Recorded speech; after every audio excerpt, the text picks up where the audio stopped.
My name is Michelle. I am 82 years old. I am an old woman now. My hair is gray. My face is full of lines. My body moves slowly, but I still remember my early days. Those days were hard, but they taught me many things. I worked hard all my life.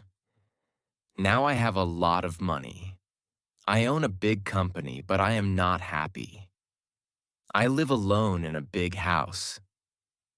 My family smiles at me, but their eyes are cold. They do not love me. They wait for my death. Every day, I sit in my chair by the window. I watch my son and daughter. They stand in the garden. They look at my expensive cars. They talk about my will. They want all of my money. They think I do not hear them, but I hear every word. My son said, "Mother is very old. She is weak. She will die soon. Then we will be rich." His words broke my heart. It hurts when a son says this.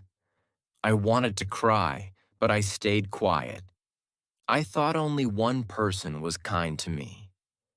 Her name is Lydia. She's my granddaughter.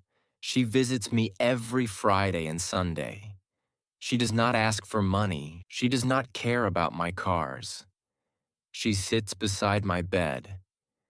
She reads to me. But my daughter hates Lydia. She comes to my room often. Her face is angry. She wants Lydia gone. She says Lydia is pretending. She says Lydia wants my money. My daughter said, "Mother, please be careful. Do not trust Lydia." I did not answer. I stared at the wall. I wondered, was Lydia good, or was she like the others too? I had to know the truth. I wanted real love. So I made a risky plan. I called a family meeting. Everyone came, my son, my daughter, and Lydia. They looked excited. They thought I was dying. They thought I would give them money. I stood up slowly. I looked at their faces. I put my hand on the table. I prepared to tell a big lie. I said, "I have terrible news. The company is in trouble. I made a big mistake. I lost all my money." The room turned silent. My children stopped smiling. Their faces turned pale. They were shocked. They did not believe me. I said, "I sold this house yesterday. I must leave tomorrow. I am poor now. I only have my clothes and one small bag." My son jumped up fast. His face turned red. He looked very angry. He did not hug me. He did not touch me. He only shouted. He said, "This is impossible. You are a fool, Mother. How did you lose everything? Now we have nothing. I hate you." Then he walked out and slammed the door. I turned to my daughter. She looked away. She did not want to meet my eyes. She was angry too. I asked, "Can I live with you? I have nowhere to go. I am old and weak. Please help me." She stared at her shoes.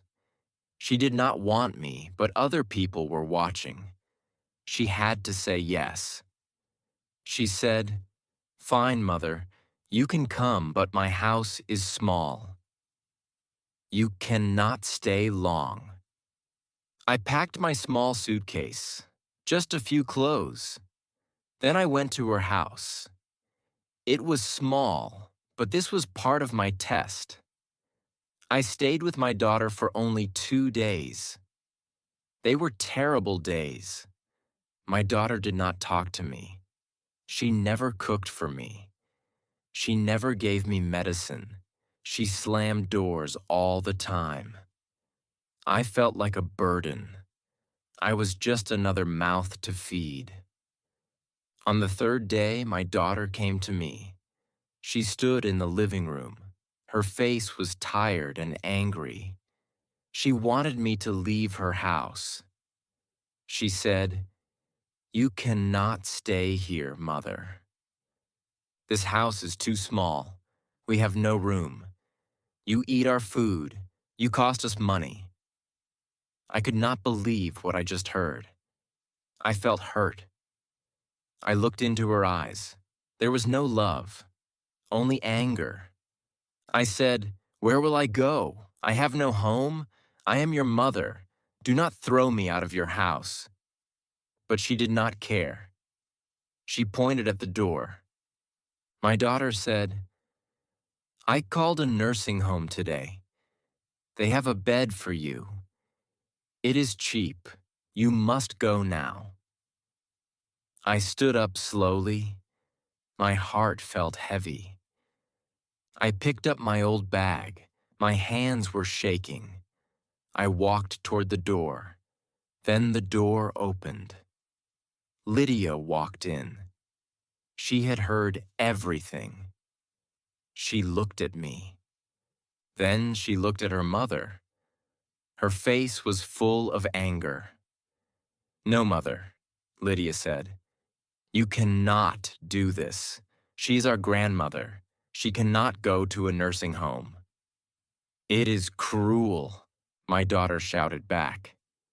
She said, "We have no space. She has no money. She is useless. She must go today." Lydia walked to me.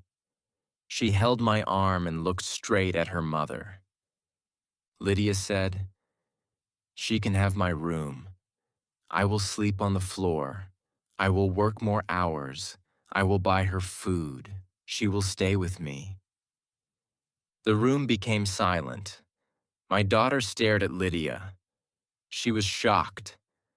I stared at Lydia too. Tears filled my eyes. She loved me, truly loved me. Not my money, just me. I smiled. I put my old suitcase on the table. Everyone looked at it. It looked old. It looked dirty. It looked worthless. I said, "Lydia, open this bag. I have something for you. It belongs to you now." Lydia opened the bag. Her eyes grew wide. My daughter gasped. The bag was not full of clothes. It was full of money, stacks of money. There were gold watches and important papers. It was millions of dollars. My daughter ran closer. She reached for the money. My daughter said, "Oh, Mother, you have money. You are rich." It was all a joke. "You can stay here. We love you so much." I closed the bag quickly. I pulled it away from her. I looked at my daughter. My eyes turned cold. I was not the weak old woman anymore. I said, "No, you do not love me. You love this bag. You failed the test. I did not lose my money. I still had everything, but I was searching for a heart, a real heart." I turned to Lydia. I took her hand. I placed the suitcase in her arms. Tears filled her eyes. I said, "Lydia, this is for you. You are the new boss of my company. You have a good heart. You passed the test." I left that small house with Lydia. We went back to my big house. My daughter stood in the street and cried. She was shocked. She lost everything because of her greed. Lydia is the boss now. She is smart. She is kind. She works hard. I live in my house with her. I am very old, but now I am truly happy. In the end, I found real love. I love you, Lydia. True love cannot be bought with money. Kindness and a good heart are more valuable than wealth. If you like this story, please like, comment, share, and subscribe.